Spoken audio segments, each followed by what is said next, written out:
Apa kabarnya hari ini Bapak Ibu? Luar biasa ya, saya melihat wajah-wajah yang siap untuk diberkati oleh Tuhan pagi hari ini, amin. Mari kita mau siapkan hati kita mau berikan waktu kita yang terbaik. Dan biarlah pikiran kita hanya tertuju kepada Tuhan pagi hari ini. Mari kita satu di dalam doa. Selamat pagi Bapa, kami mengucap syukur kepadamu Tuhan. Sebab anugerah-Mu sungguh luar biasa melimpah bagi setiap kami Tuhan. Kami bersyukur pagi hari ini kami boleh bangun dalam keadaan yang sehat. Dan kami bersyukur kami diberi kesempatan untuk kami boleh datang kepadamu Tuhan. Beribadah di rumah-Mu Tuhan bersama dengan saudara-saudara kami di tempat ini Tuhan. Terima kasih Bapa, terima kasih Tuhan. Pagi hari ini kami bawa seluruh hidup kami ke hadapan-Mu Tuhan. Kami mau sungguh-sungguh mengarahkan hati dan pikiran kami hanya tertuju kepada Tuhan Yesus saja. Karena kami percaya Tuhan pagi hari ini Tuhan hadir bersama dengan kami.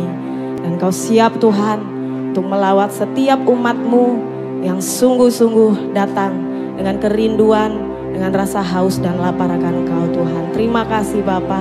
Biarlah nama-Mu ditinggikan pagi hari ini. Biarlah hati-Mu disenangkan Tuhan lewat setiap pujian penyembahan kami. Di dalam nama Tuhan Yesus Kristus kami berdoa dan kami mengucap syukur. Sama-sama mari jemaat katakan amin. Mari Bapak Ibu Saudara, saya undang untuk bangkit berdiri. Ya, boleh sapa dulu kanan kirinya, depan belakang. Kasihkan salam yang terbaik buat saudara-saudara kita. Ya, Tuhan Allah kita hadir di tempat ini pagi hari ini. Mari kita mau bawa pujian kita. Kita mau angkat suara kita mau gerakan badan kita untuk memuji Tuhan kita. Haleluya.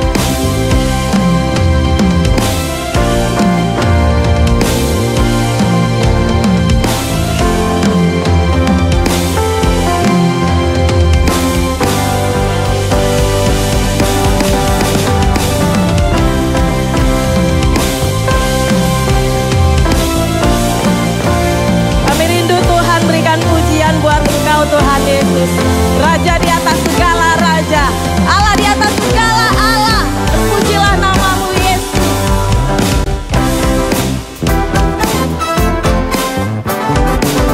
Mari Bapak Ibu Saudara angkat suaramu dan tinggikan namanya pagi hari ini.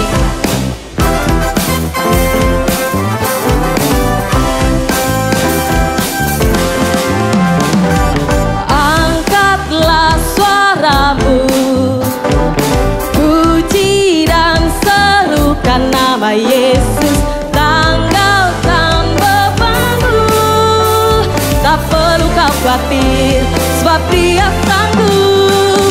Gerakkan kakimu, menarilah dan bertepuk tangan, bersukacitalah. Tak perlu kau khawatir, sebab Dia sanggup.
Bisa lebih dahsyat lagi Bapak Ibu. Yes. Bersorak karena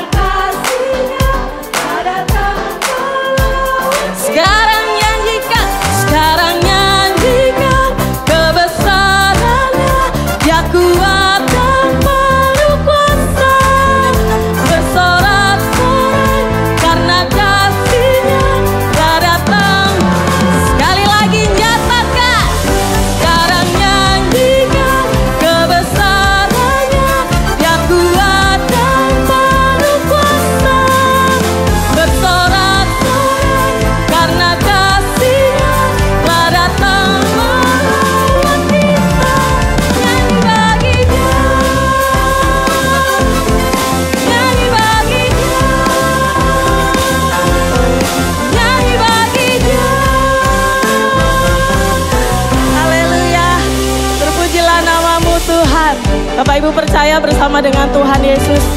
Kita adalah orang-orang yang lebih dari pemenang. Katakan amin.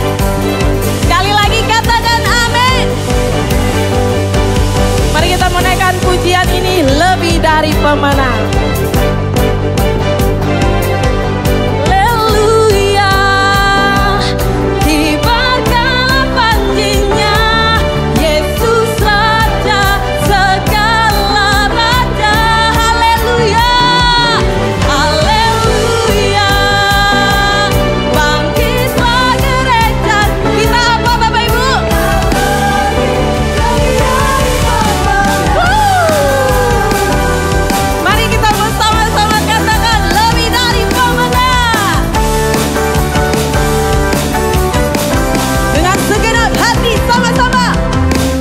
Lebih dari pemenang dalam segala perkara.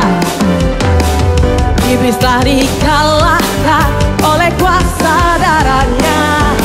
Jika Allah di pihak kita, siapa dapat melawan? Kita lebih dari pemenang. Sekali lagi katakan, lebih dari pemenang dalam segala perkara. Iblis telah dikalah oleh apa? Yes. Jika Allah di pihak kita, siapa dapat melawan? Kita lebih dari pemenang. Haleluya, katakan tuh, katakan haleluya. Dimakanlah panjinya, Yesus Raja segala raja. Haleluya, haleluya. Bangkitlah gerejanya, kita lebih dari pemenang.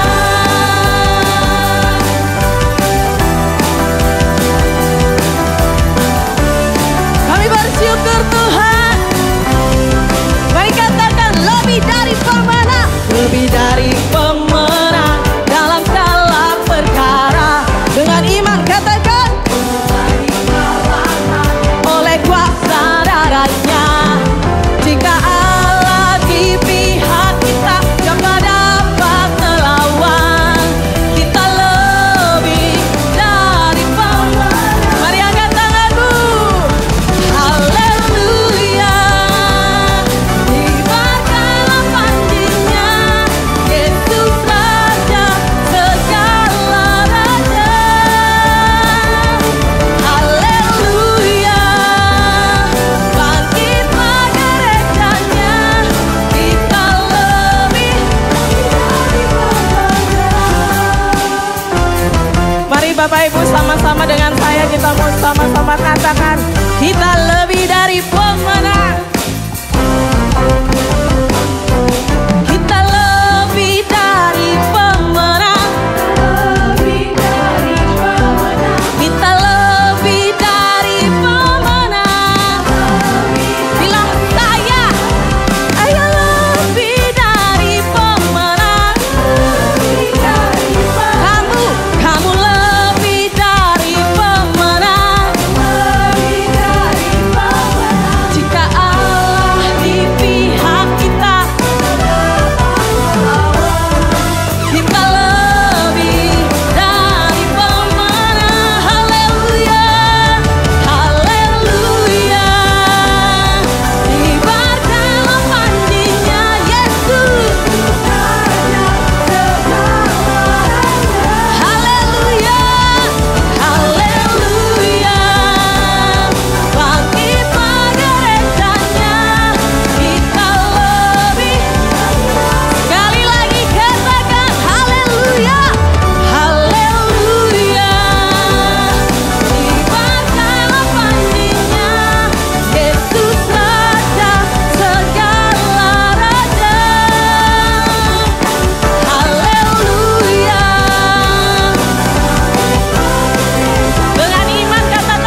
Ya Bapak Ibu Saudara, pagi hari ini saya mau katakan bahwa di dalam Tuhan Anda semua dan saya punya masa depan yang cerah. Amin. Seperti nama gereja kita, masa depan cerah. Demikianlah masa depan kita bersama Tuhan. Amin.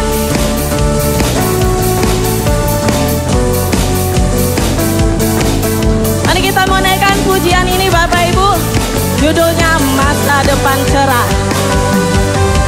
Dalam kegelapan aku kan melangkah, dengan iman percaya Tuhan sertai jalanku.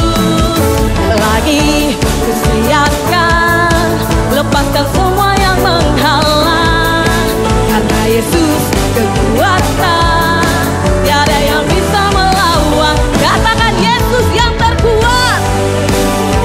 Yes Lord, Yesus yang terhebat, Yesus yang terbesar, tiada tandingannya. Bukan terus percaya, hidupku di tanganmu, tak pernah kau biarkan, tak pernah kau gagalkan. Bukan terus setia, berikan sukacita. Tunjuk temannya, bilang saudaraku, jadikan masa depan cerah di tangannya.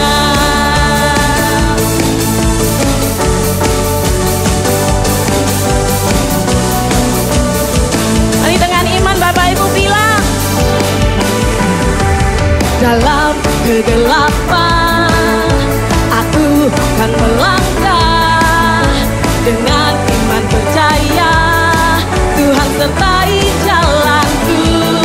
Tak lagi kusiapkan, lepaskan semua yang menghalang, karena Yesus kekuatan, tiada yang bisa melawan. Dengan iman katakan Yesus yang terkuat, Yesus yang terhebat, Yesus yang terbesar, tiada tandingannya. Bukan terus percaya, hidupku di tanganmu, tak pernah kau biarkan, tak pernah kau gagalkan. Bukan terus setia, berikan sukacita. Tunjuk temannya, bilang kau dan aku, jadikan masa depan cerah di tangannya.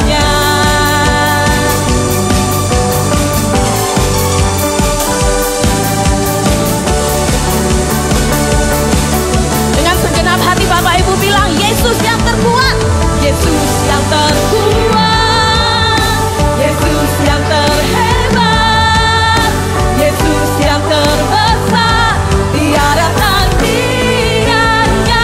Bukan terus percaya, bukan terus percaya, hidupku di tanganmu, tak pernah kau biarkan, tak pernah kau gagalkan. Bukan terus setia, berikan sukacita. Kau dan aku, jadikan masa depan cerah di tangannya.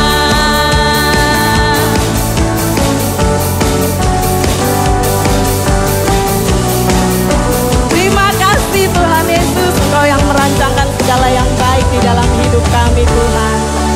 Segala kemuliaan hanya bagi-Mu Tuhan Yesus. Kami bersyukur Tuhan, bahwa rancangan-Mu selalu indah bagi hidup kami. Ajar kami Tuhan untuk terus percaya bahwa rencana-Mu adalah yang terbaik Tuhan. Terima kasih Bapa. Kami mau terus bersyukur kepada-Mu Tuhan, buat kasih setia-Mu yang sungguh nyata di dalam hidup kami Tuhan. Tidak pernah Kau biarkan kami, tidak pernah Kau tinggalkan kami Tuhan. Namun tangan-Mu senantiasa ada buat kami. Terima kasih Bapa, terima kasih Bapa.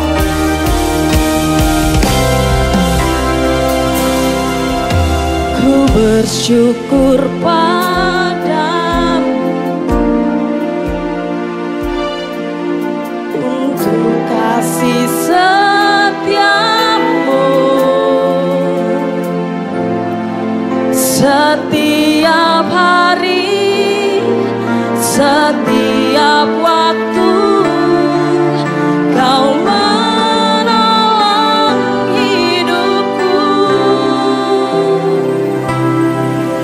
Ku tahu kau besertaku lewati badai hidup. Ku tak akan takut, ku tak akan gentar, sebab Yesus sertaku. Ku datang kepadamu, memuji namamu Tuhan. Tenggelam di dalam hadirat-Mu, menikmati kebaikan-Mu.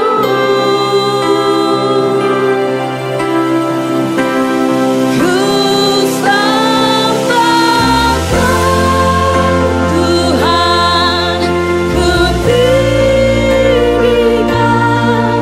Yesus Tuhan, Juru Selamatku, pertolonganku. Terima kasih Yesus, terima kasih.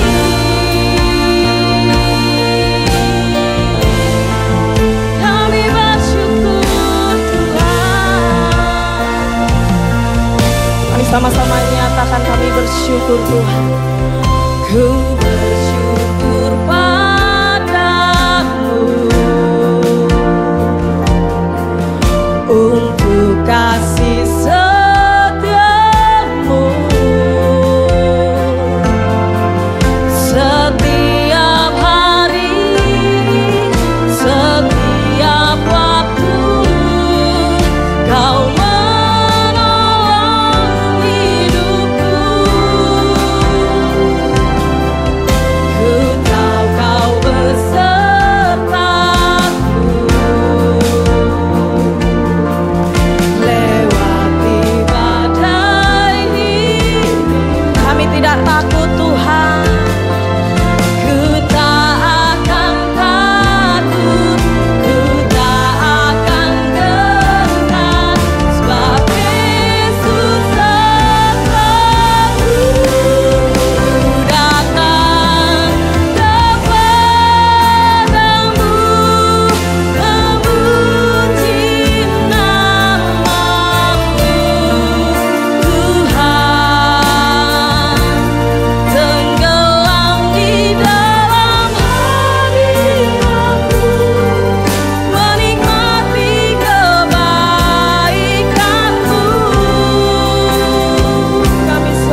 Kami mau nikmati hadirat-Mu pagi hari ini Tuhan. Hadirat-Mu yang membawa sukacita Tuhan. Hadirat-Mu yang membawa damai sejahtera Tuhan. Hadirat-Mu yang membawa kemenangan Tuhan. Bila mata kami hanya tertuju kepadamu Yesus, sumber kekuatan kami yang sejati Tuhan. Juru selamatku, pertolonganku, terima kasih Yesus, terima kasih.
Kami bersyukur Tuhan pagi hari ini Kau siap memperlengkapi setiap umat-Mu dengan kebenaran firman-Mu Tuhan. Mari berbicara, kami rindu tidak hanya mendengar tapi kami mau melakukan setiap perintah-Mu di dalam nama Tuhan Yesus kami berdoa. Amin. Dipersilakan duduk Bapak Ibu.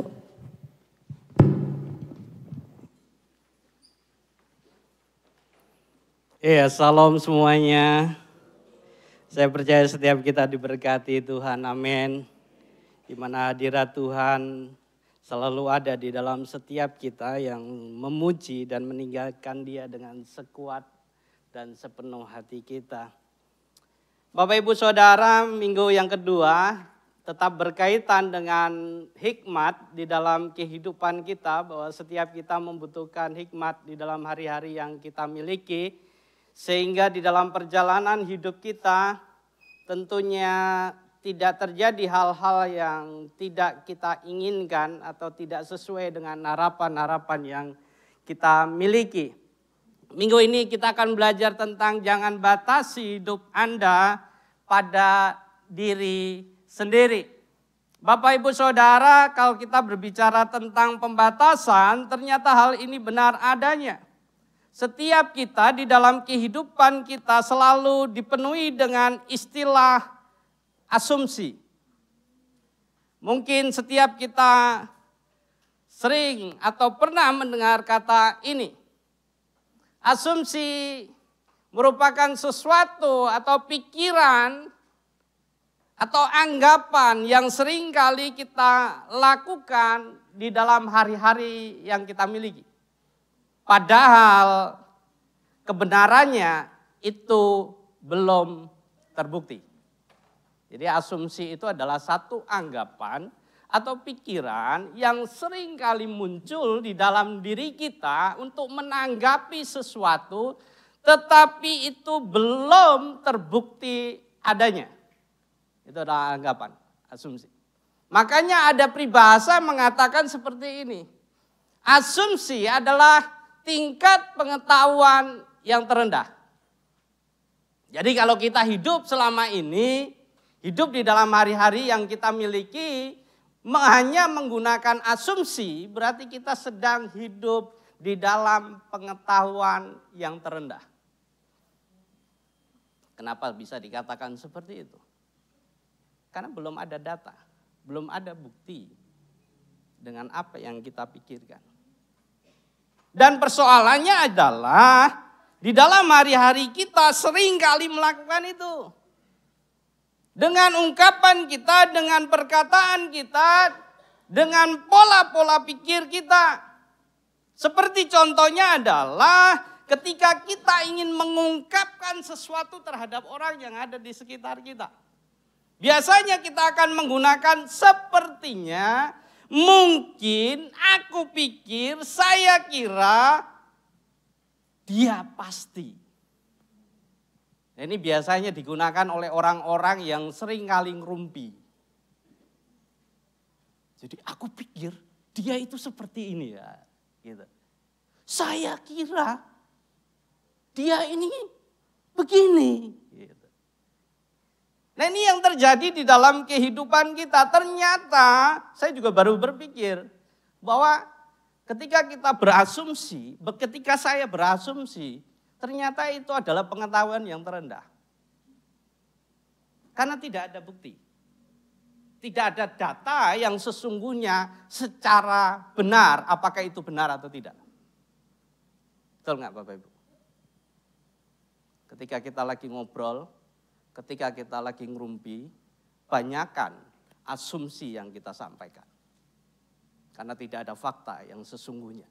Kecuali kita cross check langsung dengan siapa yang kita asumsikan. Atau kita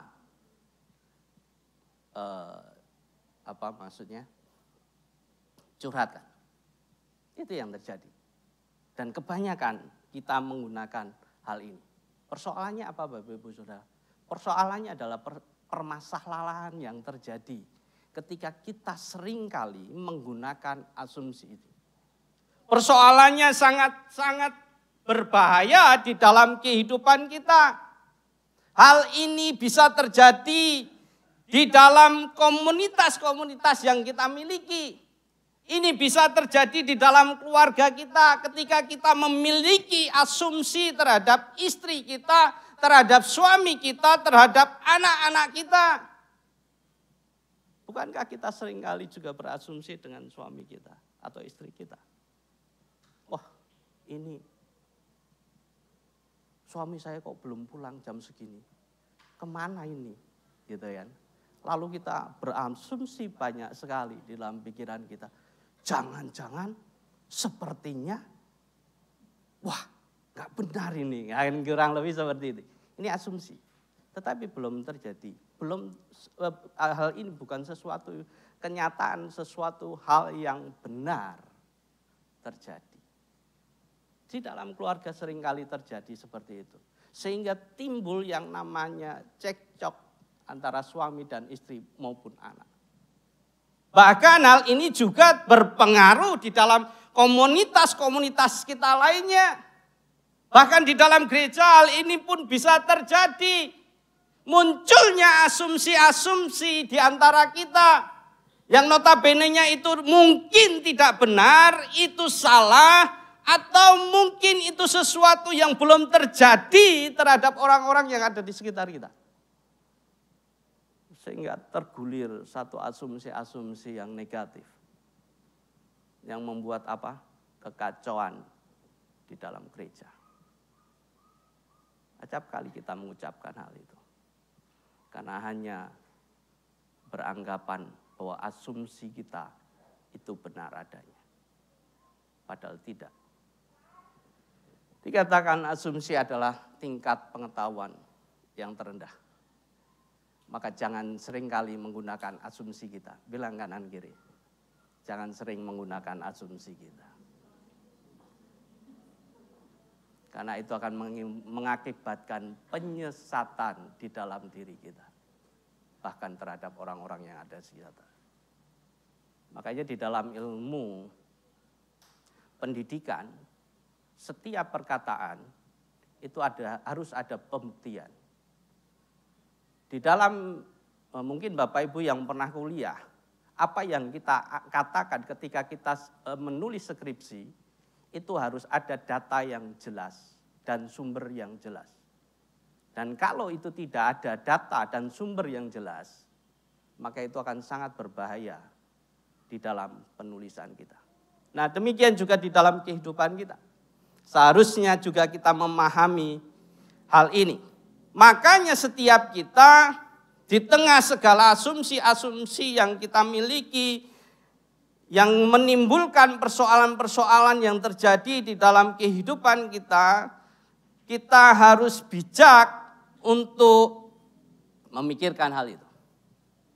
Saya tidak melarang Bapak Ibu untuk berasumsi di dalam pikiran Bapak Ibu Saudara sekalian. Karena kita pasti akan melakukan hal itu. Tetapi kita harus belajar dengan asumsi itu benar atau salah asumsi kita, ya. Nah, dari ini kita bisa belajar tentang bagaimana pikiran, bagaimana pernyataan-pernyataan yang harus kita ungkapkan di dalam kehidupan kita sehari-hari. Tentunya setiap kita membutuhkan yang namanya hikmat. Ini adalah sesuatu hal yang penting bagi setiap kita.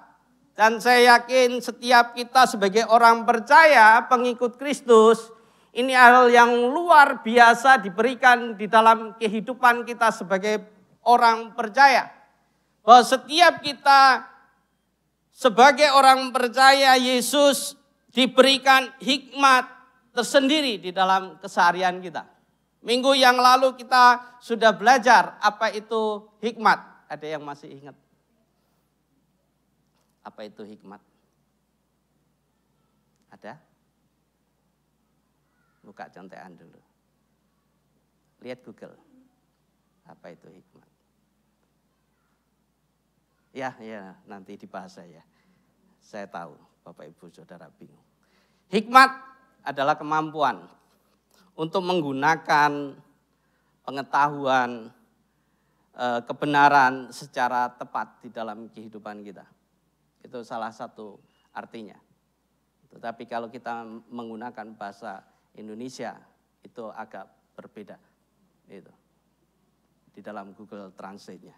Jadi hikmat adalah kemampuan untuk menggunakan pengetahuan dan kebenaran secara tepat di dalam kehidupan kita yang nyata, atau kemampuan untuk membuat satu keputusan yang tepat di tengah segala persoalan-persoalan yang kita miliki. Jadi setiap kita harus menyadari bahwa kehidupan kita perlu dipandu dengan hikmat. Dibimbing dengan hikmat. Sehingga ketika kita dipandu, dibimbing oleh hikmat itu, setiap kita akan memutuskan sesuatu dengan benar dan tepat. Harapannya adalah itu. Dan keinginan Tuhan seperti itu di dalam kehidupan kita. Makanya kita akan belajar dari satu kitab yang sangat luar biasa dan tentunya kita sering kali baca di dalam kehidupan kita, yaitu di dalam Amsal. Kita punya kitab luar biasa, amin. Dan di situ ada janji-janji Tuhan yang luar biasa dan salah satunya adalah hikmat Tuhan. Itu. Kita tahu hikmat adalah sesuatu hal yang diinginkan oleh setiap orang. Sebagai bukti apa yang diinginkan oleh Salomo di dalam kehidupannya.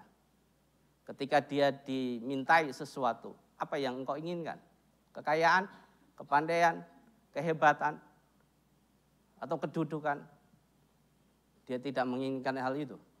Tetapi apa yang dia inginkan di dalam kehidupannya? Hikmat. Itu yang dia inginkan. Karena ketika kita berhikmat, minggu yang lalu sudah dibahas, kita akan hidup di dalam kepandaian. Karena hikmat itu yang mendahului, dan di dalam hikmat itu ada kepandaian, ada kemampuan, ada kekuatan di dalam setiap kita untuk menyelesaikan segala persoalannya. Dan itu terbukti di dalam kehidupan Salomo di masa hidupnya. Kita akan belajar di dalam Amsal 3. Kita sudah belajar hari Jumat kemarin tentang Amsal ini. Satu perikop. Betul nggak Pak, Bapak Ibu Saudara? Ada yang mau kesaksian apa yang didapatkan tentang renungan hari Jumat kemarin? Kita membaca Amsal 3 ayat 1 sampai 26. Itu tentu hal yang menarik sekali kita dapatkan, atau sesuatu hal yang luar biasa. Kita akan baca di ayat 5 sampai dengan ayat yang ke-8.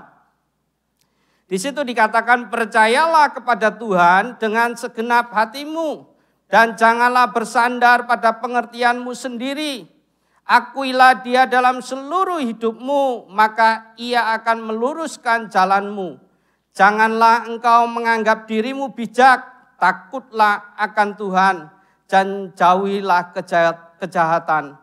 Itulah yang akan memulihkan tubuhmu dan menyegarkan tulangmu. Amin.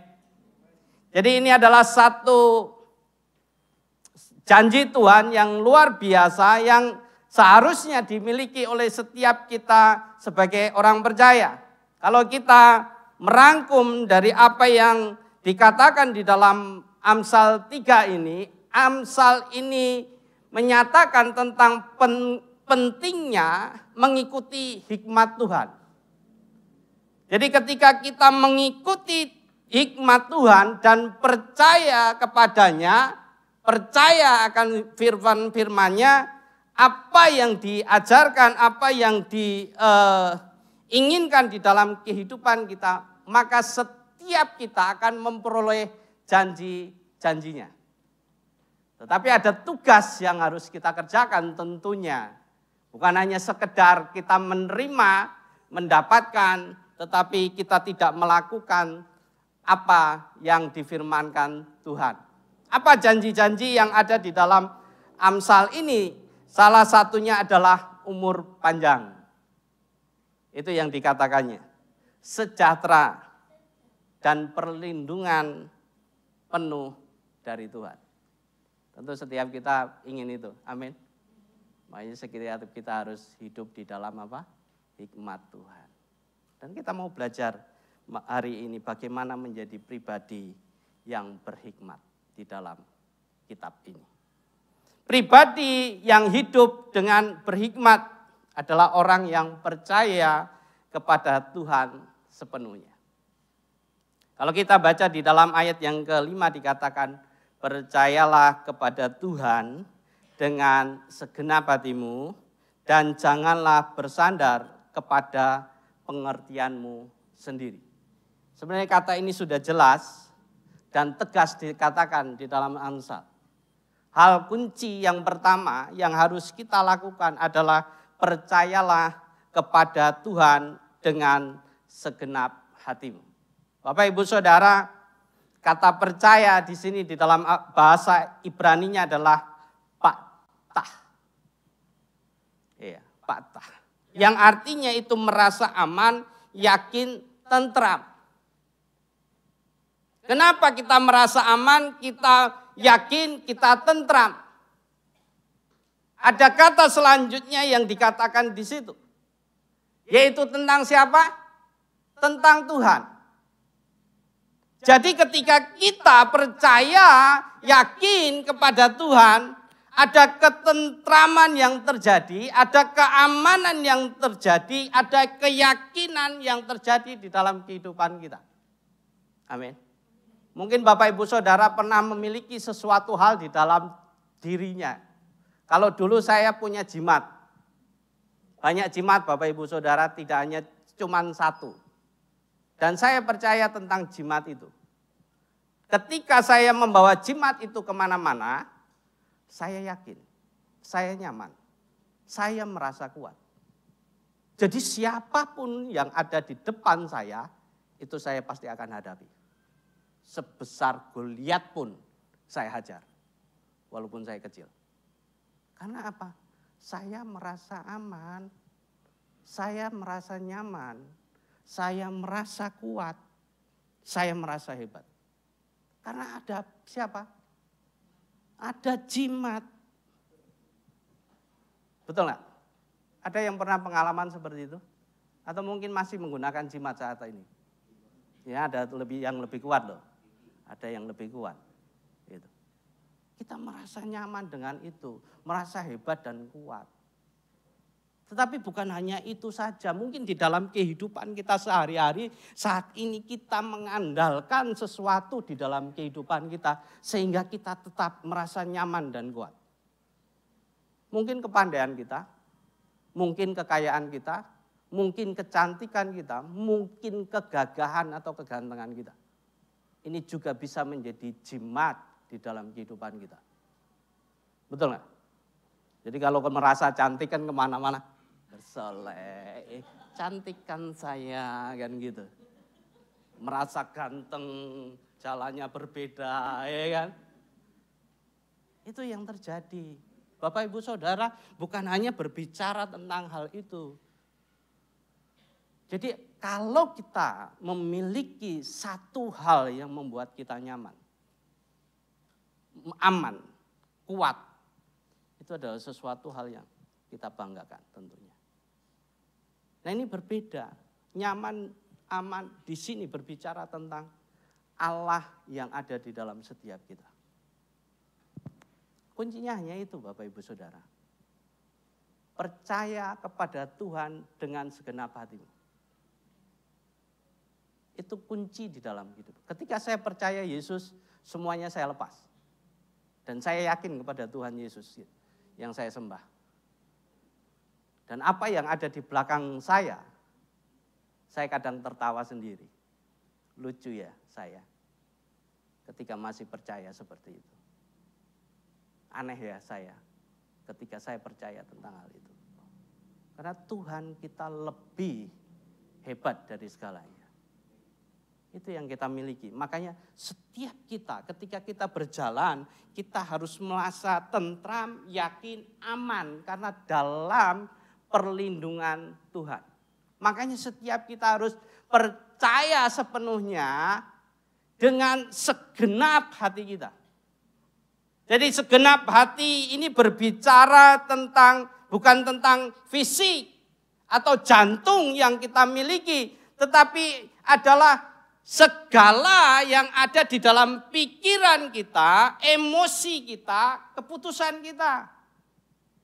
Kita harus yakin dengan hal itu.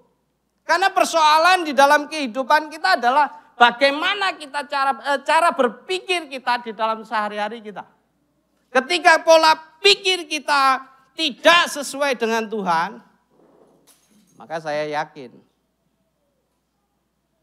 kita akan terombang-ambing tentang hal itu.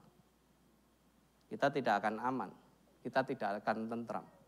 Karena pola pikir kita mengarahkan setiap kita kepada hal-hal yang negatif. Betul nggak Bapak? Kejadian sesuatu mungkin, langsung kita berpikir negatif. Terjadi kepada siapa saja di sekitar kita, kita langsung berpikir negatif. Itu yang menjadi kecenderungan di dalam kehidupan kita. Makanya setiap kita tidak aman di dalam kehidupan kita. Karena pola pikir kita, asumsi-asumsi yang kita miliki berdasarkan pemahaman kita sendiri. Allah ingin setiap kita menyerahkan semuanya ke dalam tangan Tuhan. Baik itu di dalam pikiran kita, emosi, dan setiap keputusan yang kita miliki. Ada seorang penulis yang luar biasa menulis satu buku yang berjudul Kasih Karunia Tuhan Terukir di Dalam Hati Manusia. Kalau Bapak Ibu Saudara bisa cari di Google, buku ini ditulis tahun 2022 dan situ tertulis di dalam halaman 155 sampai 169. Saya boleh mengatakan di situ dikatakan hati adalah pusat kehidupan batin, meliputi pemahaman emosi, kemauan dan kehidupan rohani. Jadi kalau di sini dikatakan percayalah kepada Tuhan dengan segenap hatimu, berarti hati ini memiliki fungsi yang sangat penting sekali di dalam kehidupan kita sebagai manusia. Makanya Paul di situ mengatakan hati adalah pusat kehidupan batin. Meliputi pemahaman emosi, kemauan, dan kehidupan rohani. Jadi kehidupan kita sepenuhnya sebenarnya dikontrol di dalam hati kita. Betul nggak? Mau kita jahat, mau kita benar, semua terkontrol di situ. Makanya apa yang ada di dalam hatimu, dikatakan di dalam firman Tuhan, itu akan meluap keluar. Kalau hatimu jahat, hatimu tidak benar, itu akan diluapkan keluar. Itu akan terlihat. Dari tingkah laku kita, dari perkataan kita, dari pola pikir kita untuk mengatakan sesuatu. Yang walaupun kadang-kadang kita berpikir, itu keceplosan. Gitu kan, kadang-kadang kita kayak begitu ngomongnya. Oh saya kecoplosan, sorry ya. Padahal itu ada di dalam hatimu. Dan sering kali kita keluarkan tanpa kita sadari. Ya. Hati adalah pusat kehidupan batin, meliputi pemahaman, emosi, kemauan, dan kehidupan rohani. Itu yang dikatakan. Maka setiap kita harus menyadari bahwa kita harus mempercayakan diri kita sepenuhnya kepada Tuhan, segenap hati kita. Kemudian dikatakan lagi, jangan bersandar pada pengertianmu sendiri. Di dalam ayat tadi. Kata bersandar ini adalah, dalam bahasa Ibrani-nya adalah sa'an. Sa'an Bapak Ibu Saudara. Dalam arti yaitu menyenderkan diri. Atau seperti sedang berada dalam situasi ketika kita kakinya sakit atau kakinya mungkin patah, terus kita menggunakan tongkat. Jadi ketika kita terjadi seperti itu, maka kita akan menyandarkan diri dengan tongkat itu. Benar ya? Jadi kalau kita kakinya sakit atau patah, maka kita akan menumpu dengan tongkat yang kita miliki. Itu yang menjadi andalan kita. Itu yang menjadi kekuatan kita. Nah, ini yang dikatakan di dalam firman ini. Jadi setiap kita harus menyandarkan diri. Tetapi yang menjadi persoalannya adalah apa yang diperingatkan Tuhan di sini adalah jangan menyandarkan diri pada pengertianmu. Pada pola pikirmu. Pada pemahamanmu secara pribadi. Maka saya katakan bahwa setiap kita jangan bersandar dengan pola pikir kita secara pribadi. Kenapa saya katakan seperti itu? Karena kita memiliki keterbatasan. Kalau kita menyandarkan diri dengan pikiran kita terbatas. Makanya setiap kita harus selalu belajar. Harus selalu belajar. Bilang kanan kiri, ayo belajar.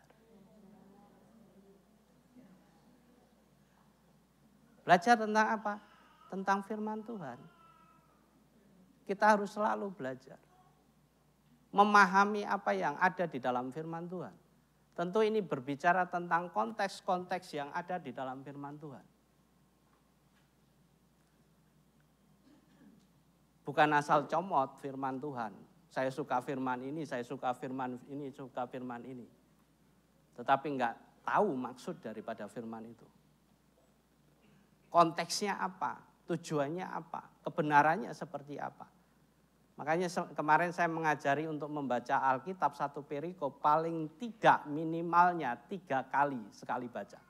Minimalnya. Maka kita akan memahami apa yang ada di dalam perikop itu. Bahkan kalau kita tidak memahami lebih lagi, baca sebanyak 6 kali.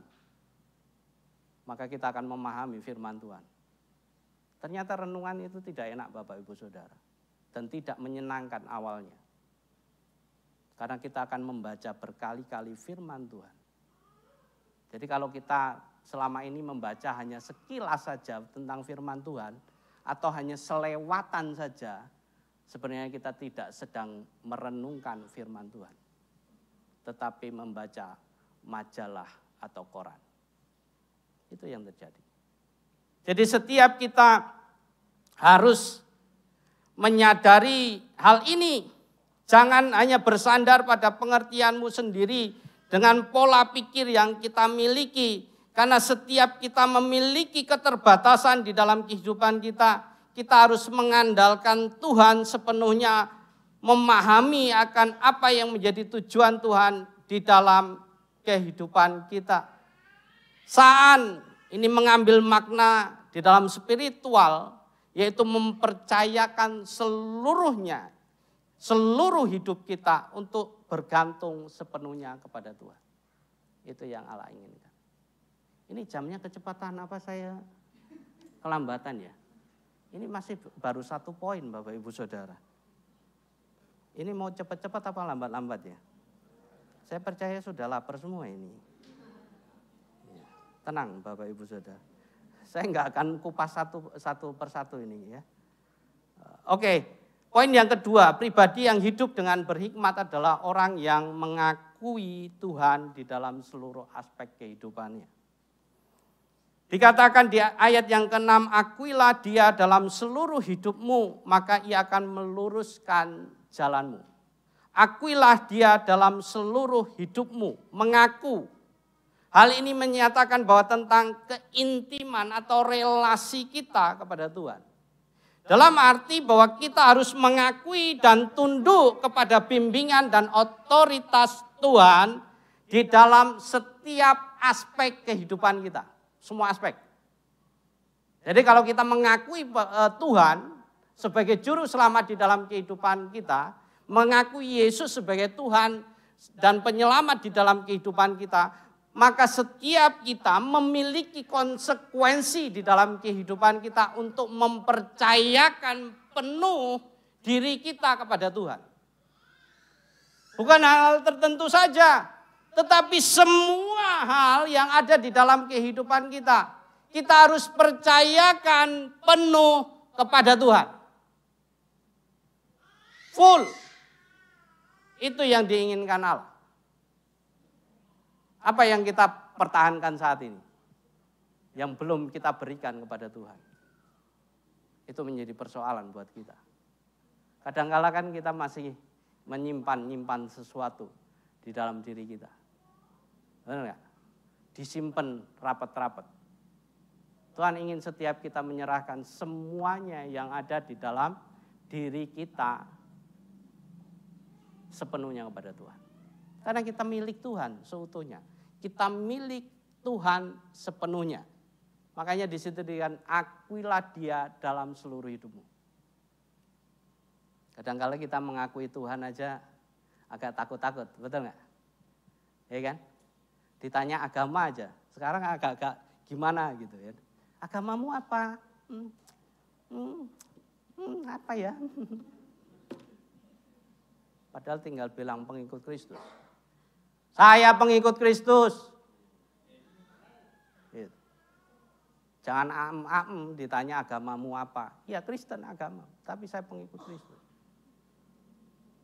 Itu adalah kesaksian di dalam kehidupan kita. Kadangkala kita seringkali tidak mengakui hal itu. Ada yang punya pengalaman? Saya secara pribadi pernah mengalami hal itu. Saya takut ditanya orang tentang agama. Agamamu apa? Gitu. Padahal di situ saya sedang tidak mengakui Allah saya. Tidak mempercaya Allah saya. Dan dari situ saya bertobat. Gitu. Kita harus mengakui Dia dalam seluruh hidup kita. Secara ekstrim kita harus selalu mencari bimbingannya dan hikmatnya dalam setiap keputusan-keputusan yang kita lakukan. Memastikan Dia ada di dalam pikiran kita, rencana kita, dan perilaku kita. Itu yang diharapkan Allah di dalam kehidupan. Itu sepenuhnya menyerahkan semuanya. Tentu hal ini membutuhkan kedisiplinan dan usaha di dalam setiap kita dan tentu tidak gampang. Kita perlu upayakan di dalam sehari-hari kita. Tuhan ingin setiap kita menjadi saksinya, itu yang jelas. Jadilah saksiku, itu yang dikatakan Tuhan. Jadi kalau saya katakan tadi kalau kita benar-benar Kristen, akuilah itu bahwa kita Kristen. Dan bertindaklah seperti orang Kristen. Karena kita milik Kristus sepenuhnya. Gitu. Ya. Terus di ayat selanjutnya, apa yang Dia janjikan di situ? Ketika kita mengakui, mempercayai Allah sepenuhnya, maka Ia akan meluruskan jalanmu. Ini adalah janji Tuhan.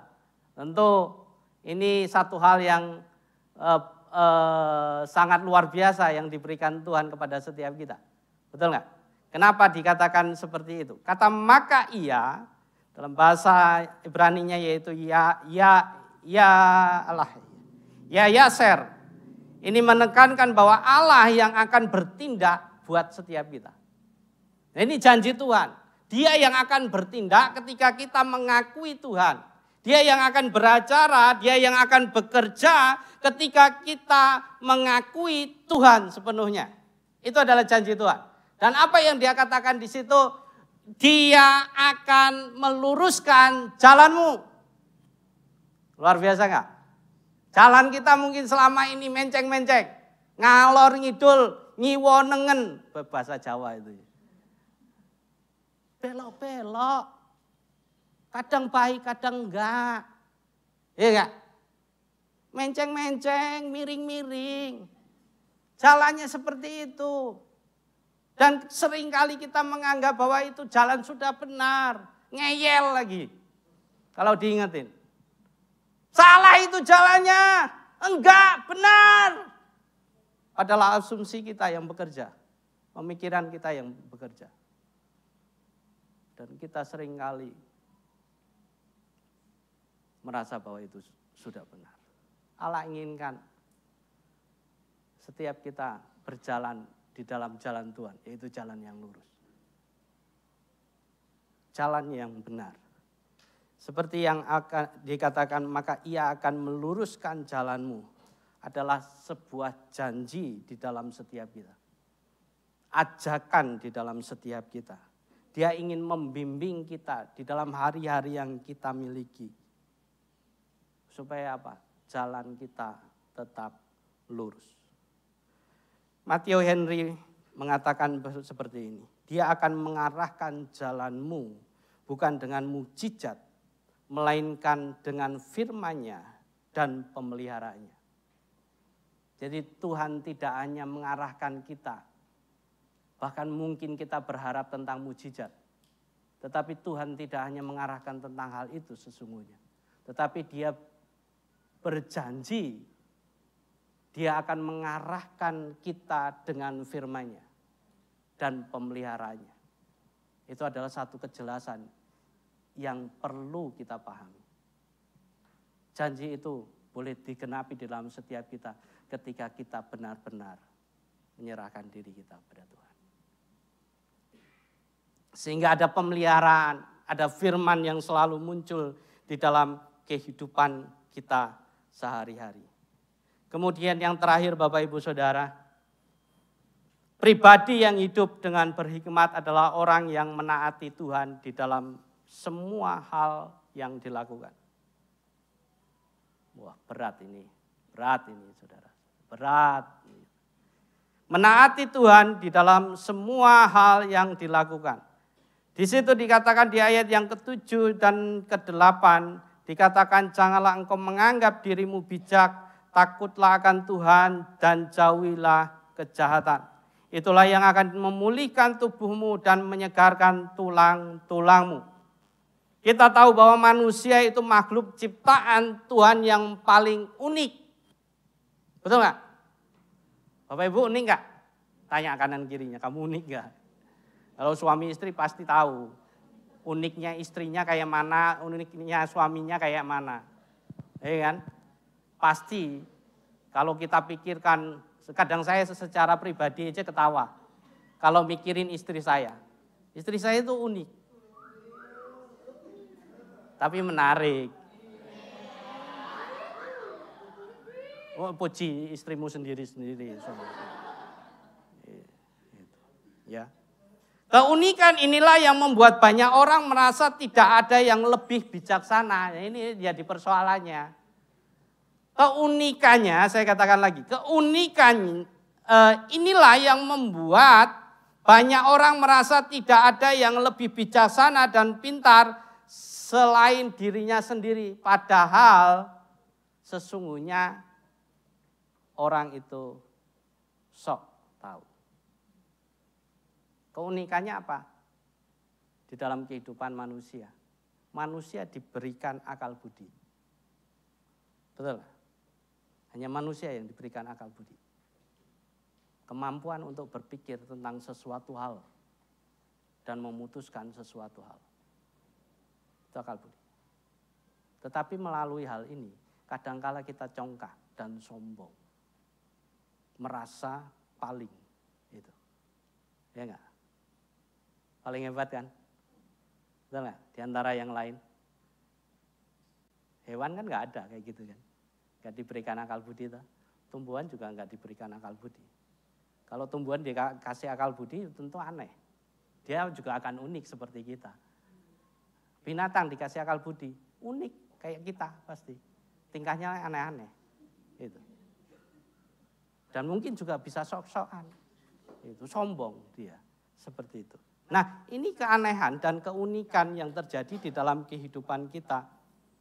Dan ini yang membuat setiap kita merasa lebih dari segalanya.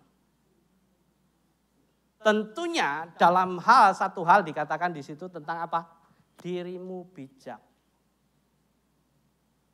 Orang Jawa bilang keminter. Jeleknya lagi kemelinti. Itu. Seringkali seperti itu. Jangan engkau menganggap dirimu bijak. Dan ini yang menjadi bumerang di dalam kehidupan kita sebagai orang percaya. Bumerang di dalam kehidupan seorang manusia. Karena menganggap bijak. Padahal setiap manusia ini memiliki keterbatasan. Jadi firman ini mengingatkan kita bahwa agar kita tidak berhenti merasa diri menjadi orang yang bijaksana dan pintar. Sebagai wujud takut akan Tuhan, akan Dia yang sudah menganugerahkan kita kebijaksanaan dan kepintaran. Jadi jangan kita puas dengan apa yang sudah diberikan pada Tuhan dan sombong tentang hal itu. Kita harus menyadari bahwa itu semua adalah pemberian daripada Tuhan. Dan memiliki keterbatasannya sendiri. Makanya di situ dikatakan apa? Jangan engkau menganggap dirimu bijak.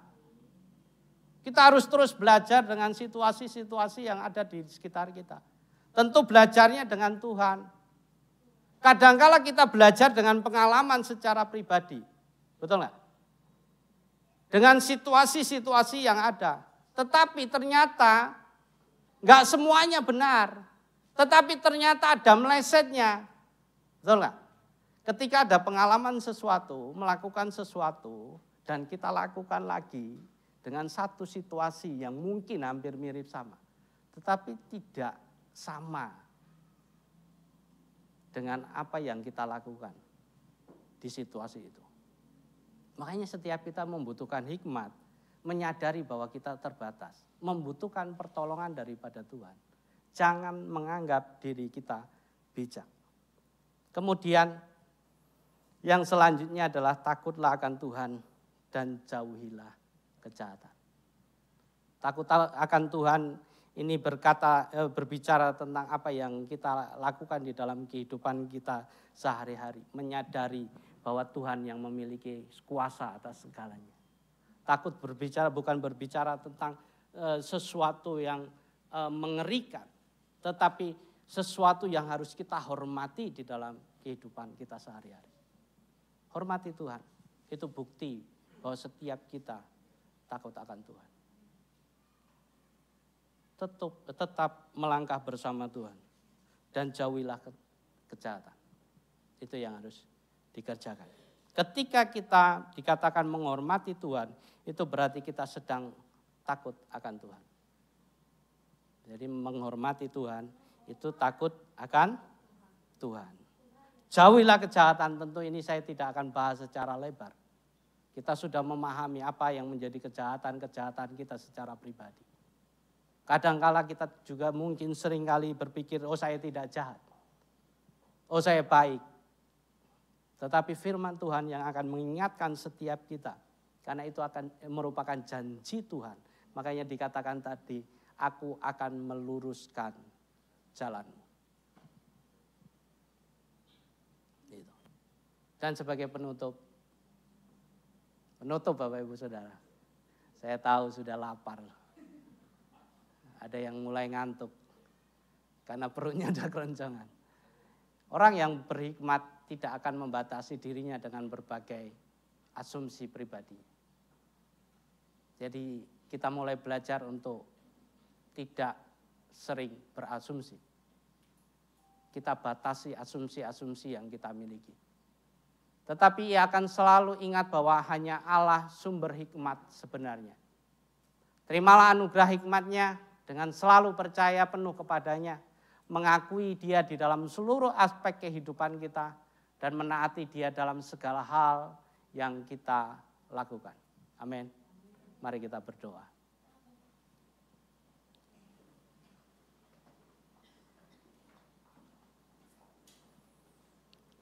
Bapa, kami sungguh bersyukur ya Tuhan. Engkau begitu baik di dalam kehidupan kami. Jika kalau kami Tuhan selama ini mungkin mengandalkan kemampuan kami sendiri. Kekuatan kami sendiri. Kepandaian, kehebatan, apapun itu yang seringkali kami anggap bahwa itu adalah hal yang membuat kami tentram, damai, kuat, gagah. Tetapi pagi hari ini kami diingatkan Tuhan tentang hikmat yang daripadamu. Di tengah segala asumsi-asumsi yang kami miliki, kami rindu ya Tuhan hikmat-Mu yang bekerja di dalam setiap kami. Membuat kami berjalan di dalam jalan-Mu yang lurus. Dan selalu Tuhan hidup di dalam kebenaran. Terhindar dari hal-hal yang jahat. Ataupun kejahatan-kejahatan yang ada di dunia ini Tuhan. Terima kasih. Bimbing kami, sertai kami sebagai anak-anak-Mu. Sebagaimana apa yang menjadi firman-Mu tergenapi Tuhan di dalam setiap kami. Firman-Mu ya Tuhan dapat mengubahkan, memperbarui hari-hari kami. Sebagai Tuhan orang-orang yang dipenuhi dengan ketidakmampuan dan kesalahan. Engkau Allah yang berdaulat bagi kami. Berkati setiap kami Tuhan. Engkau Allah yang terus beracara Tuhan di dalam pribadi kami masing-masing Tuhan. Roh Kudus bekerja di dalam setiap kami, mengubahkan kami, memperbaharui kami. Menjadi pribadi-pribadi yang semakin serupa akan Engkau. Sehingga apa yang jadi rencana-Mu tergenapi di dalam setiap kami. Terima kasih Bapa. Ini doa hamba-Mu. Di dalam nama Tuhan Yesus yang percaya katakan. Amin. Ya Bapak Ibu Saudara, sebelum kita mendengarkan pengumuman, kita akan dengarkan sepatah dua patah kata dari mahasiswa teologi yang akan berpamitan. Tami dipersilakan.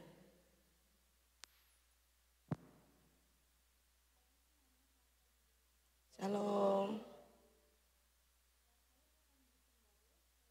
Siswi yang praktek dari STT Inti Bandung, dan saya mau membagikan kesan dan pesan saya selama praktek 1,5 bulan di MDC Metro Lampung ini. Kesan saya adalah ketika saya datang ke MDC Metro ini, jemaatnya sangat ramah dan welcome, dan juga saya merasa sangat banyak sekali kekeluargaan dan juga saling tolong menolong satu sama lain, juga harmonis. Dan pesan saya adalah untuk semakin mempertahankan kekeluargaan satu sama lain dan juga harmonis di dalam Tuhan. Dan kesaksian saya, sedikit kesaksian. Saya sempat merasa tidak bisa untuk berbaur, untuk tidak bisa bersosialisasi, tapi saya punya ada ayat pegangan, yaitu di Keluaran pasal 4 ayat 12, di mana saya diteguhkan di situ, tidak perlu lagi saya merasa takut dan saya tetap percaya kalau misalnya Tuhan itu selalu menyertai hidup saya dan selalu memperlengkapi hidup saya. Jadi terima kasih untuk MDC Metro, saya sangat bersyukur sekali dapat praktek di sini dan sangat memberkati sekali. Terima kasih semuanya, Tuhan memberkati. Oke, terima kasih Tami. Selamat melanjutkan pendidikannya. Oke Bapak Ibu Saudara, mari kita akan saksikan beberapa pengumuman di sepanjang minggu ini.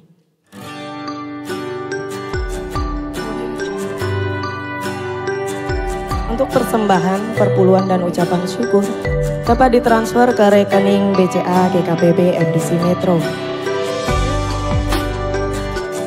Berikut ini adalah laporan keuangan yang masuk dari tanggal 3 sampai dengan 9 Agustus.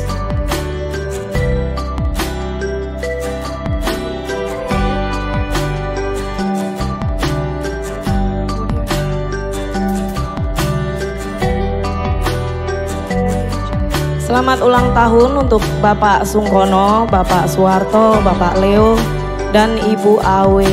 Tuhan Yesus memberkati.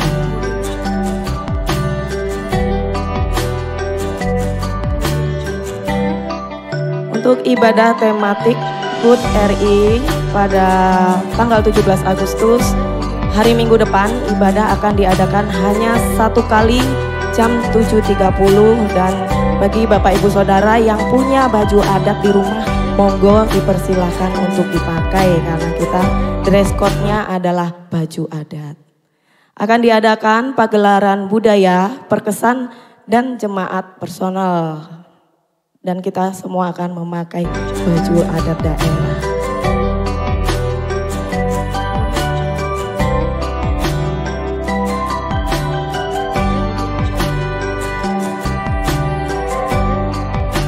Dan akan diadakan lomba kreasi tumpeng buah perkesan dan buahnya disediakan masing-masing oleh kesannya. Dan di gereja hanya tinggal menghias dan menata tumpengnya ya Bapak Ibu ya.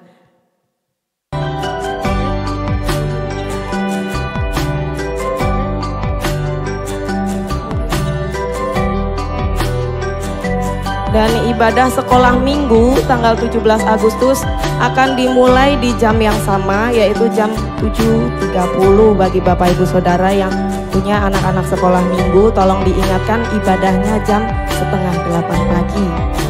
Dan akan diadakan kembali kelas DK dan HB akan dimulai pada tanggal 21 Agustus. Bapak Ibu Saudara yang rindu untuk mengikutinya boleh mendaftar ke Bapak Tane. Dan akan dibuka kelas musik untuk pemula. Bagi Bapak Ibu juga yang rindu untuk melayani di bidang musik boleh menghubungi Bang Hendro. Oke, demikian pengumuman di sepanjang minggu ini. Mari Bapak Ibu Saudara kita akan akhiri ibadah kita. Saya undang untuk bangkit berdiri. Kita mau naikkan satu pujian, berbahagialah setiap kita yang terus merenungkan firman Tuhan dan melakukannya.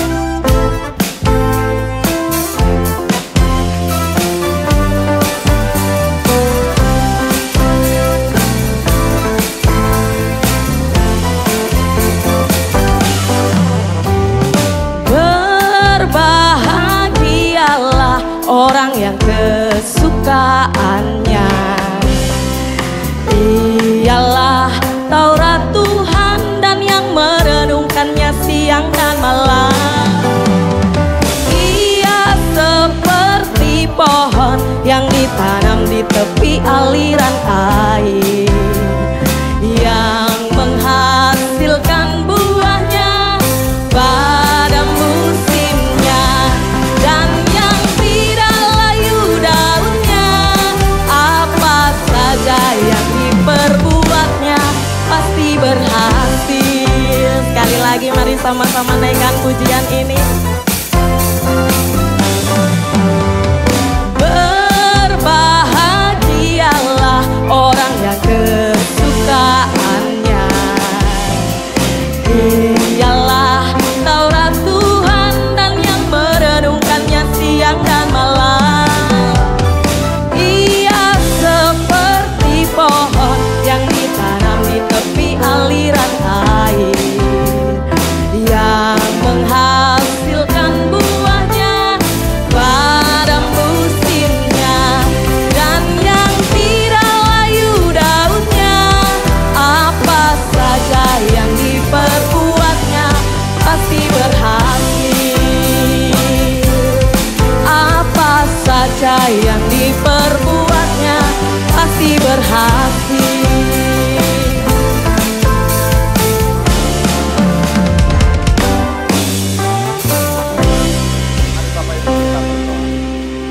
Tuhan, terima kasih atas rahmat-Mu Tuhan, nikmat-Mu Tuhan, penyertaan-Mu Tuhan selama 1 minggu ini Tuhan. Kami percaya Tuhan, kami punya Allah yang luar biasa Tuhan, yang tak terbatas kuasanya Tuhan, yang selalu menyertai kehidupan kami Tuhan. Tuhan, kami berterima kasih Tuhan karena Engkau Allah yang baik Tuhan. Engkau mengasihi hikmat-Mu Tuhan dalam kehidupan kami Tuhan. Engkau yang memimpin kehidupan kami Tuhan. Kami mau menyerahkan kehidupan kami Tuhan. Ampuni kami Tuhan, kalau selama ini Tuhan kami masih bersandar pada pengertian diri kami Tuhan. Ampuni kami Tuhan, kalau kami belum bisa Tuhan menghormati Engkau Tuhan, taat akan Engkau Tuhan. Kami hanyalah manusia yang terbatas Tuhan, tapi kami punya Allah yang tak terbatas Tuhan. Kami mau bersandar kepadamu Tuhan, dengan sepenuh hati kami Tuhan, kami menyerahkan kehidupan kami Tuhan. Karena kami percaya Tuhan ketika kami bersandar kepadamu Tuhan, maka segala sesuatu akan terjadi mukjizat-Mu satu persatu Tuhan. Terima kasih Tuhan, terima kasih ya Roh Kudus. Kami menyerahkan firman-Mu Tuhan, biarlah berema di dalam kehidupan kami Tuhan, sehingga kami semakin hari semakin serupa dengan Engkau Tuhan. Terima kasih ya Roh Kudus, terima kasih ya Tuhan. Tuhan, kami juga berdoa Tuhan untuk bangsa dan negara kami Tuhan. Biarlah bangsa dan negara ini Tuhan, Kau berkati lebih lagi Tuhan. Kau yang memberikan hikmat-Mu Tuhan kepada pemimpin-pemimpin kami yang ada Tuhan. Biarlah mereka mengambil suatu keputusan Tuhan yang terbaik Tuhan untuk negara ini Tuhan dan untuk kami Tuhan. Rakyat masyarakatnya Tuhan. Kami juga berdoa Tuhan buat Provinsi Lampung Tuhan. Biarlah Tuhan Lampung Tuhan boleh penuh damai Tuhan, boleh penuh sukacita Tuhan, penyertaan Engkau Tuhan, dan damai sejahtera Tuhan.